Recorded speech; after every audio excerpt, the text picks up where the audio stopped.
Hello dear viewers, আসসালামু আলাইকুম। গত পর্বে আমরা দেখেছিলাম আমরা কিভাবে আমাদের ইউজার ফর্ম থেকে কিভাবে ডেটা আমাদের ডেটাবেজে ইনসার্ট করতে পারি। আজকের টিউটোরিয়ালে আমরা দেখব কিভাবে অনেক ইজিয়েস্ট ওয়েতে আমরা এই ডেটাবেজ মানে quick view MVC format use করে আমরা কিভাবে ডেটা ডিলিট এবং আপডেট করতে পারি। সো তো সেটা দেখবো। প্রথমত আমরা যদি গত পর্বের টিউটোরিয়াল আমার কতটুকু করা আছে এইটুকু দেখি, তাহলে আমরা বুঝতে পারবো। আমাদের এসকিউএল ডেটা সোর্সটা একটু কনফিগার করতে হবে এখানে আমাদের গেট ভিউটা আপডেট এন্ড ডিলিট করার জন্য। প্রথমত আমি আগে এখানে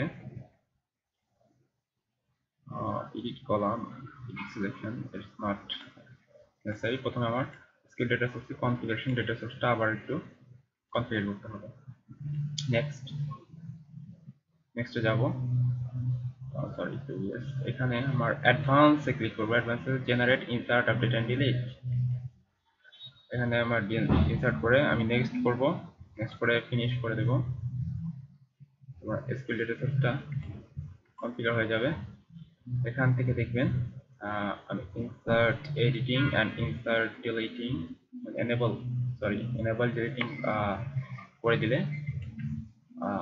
আমার এখান থেকে আমার ডেটাবেসটি কন্ট্রোল করা যাবে ফুললি। সো আমি এখন রান করি, অনেক ইজি। সো হপফুলি সবাই বুঝতে পেরেছেন। এখান থেকে যদি আমি হাসানটা ডিলিট করে দিই, দেখবেন আমার হাসানটা ডিলিট হয়ে গেছে। আমি যদি আবার নোমানটাকে ডিলিট করে নোমান সাহান লিখি, সো আপডেটে ক্লিক করলে আমার ডেটাটা আপডেট হয়ে যাবে। ওকে, ওখানে আমার একটি জিরো কলাম ইনসার্ট হয়েছে। Sorry, that's it. এভাবে আমরা ডিলিট করতে পারি, ডিলিট, এডিট, সামথিং, এনিথিং করতে পারি।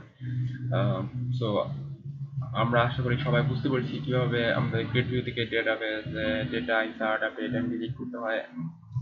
আশা করি সবাই বুঝতে পেরেছেন এবং ধন্যবাদ। পরবর্তী টিউটোরিয়ালে আরো কিছু অ্যাডভান্স এন্ড মজার কিছু নিয়ে আসবো। কিভাবে আমরা একটি রেজিস্ট্রেশন পেজ ক্রিয়েট করবো সুন্দর করে এবং লগ ইন পেজ কিভাবে ক্রিয়েট করতে পারি, এগুলো সব আস্তে আস্তে দেখবো। তারপরে আমরা একটি পরিপূর্ণ প্রজেক্ট কিভাবে তৈরি করতে পারি সেটারও আমার ইচ্ছা আছে দেখানোর।